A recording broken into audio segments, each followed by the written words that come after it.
Malar's kitchen பார்க்கும் உங்கள் அனைவருக்கும் என்னுடைய அன்பான வணக்கம்.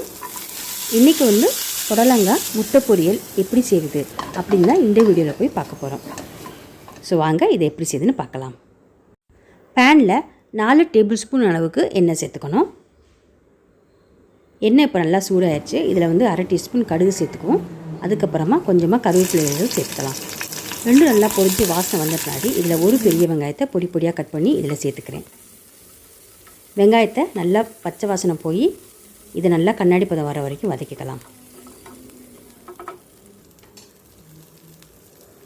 வெங்காயம் இப்போ நல்லாவே வதங்கிடுச்சு. இப்போ இதில் ஒரு மீடியம் சைஸ் அளவுக்கு புடலங்காவை நல்லா வாஷ் பண்ணிவிட்டு குட்டி குட்டியாக கட் பண்ணி வச்சுக்கிறேன்.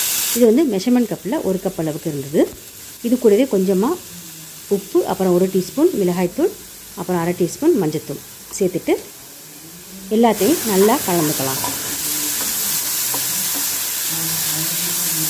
எல்லாத்தையும் நல்லாவே மிக்ஸ் பண்ணியாச்சு. இப்போ நம்ம காயை வேக வச்சுக்க போகிறோம்.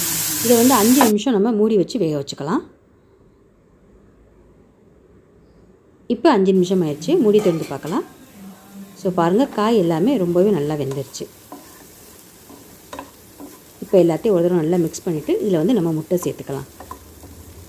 நான் இன்றைக்கி 1 கப் அளவுக்கு புடலங்காய் எடுத்திருக்கேன். இதில் 2 முட்டை சேர்க்குறேன். இது கூடவே 1/2 டீஸ்பூன் மிளகுத்தூள், அதுக்கப்புறமா 1/2 டீஸ்பூன் சீரகத்தூள் சேர்த்துட்டு எல்லாத்தையும் நல்லா கலந்து விட்டுக்கலாம். மிதமான தீயில வச்சு முட்டை எல்லாத்தையும் புடலங்காய் கூட நல்லா கலக்கிற மாதிரி மிக்ஸ் பண்ணிக்கலாம். முட்டை சேர்த்த உடனே பேனில் அடிப்பிடிக்கும். அதனால் ஒட்டாத அளவுக்கு எல்லாத்தையும் நல்லா மிக்ஸ் பண்ணி விட்டுறலாம். ஸோ இப்போ பாருங்கள், சூப்பராக புடலங்காய் முட்டை பொரியல் ரெடி ஆயிடுச்சு. இவ்வளோதாங்க. நம்ம ஸ்டவ்வை ஆஃப் பண்ணிவிட்டு சூப்பராக இதை பரிமாற வேண்டியதான்.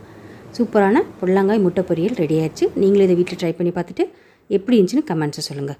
வீடியோ உங்களுக்கு பிடிச்சிருந்துச்சுன்னா லைக் பண்ணுங்கள், ஷேர் பண்ணுங்கள். அப்புறம் இது வரைக்கும் நீங்கள் மலர்ஸ் கிச்சனுக்கு சப்ஸ்கிரைப் பண்ணலன்னா மறந்துடாமல் சப்ஸ்கிரைப் பண்ணிடுங்க. நன்றி, வணக்கம்.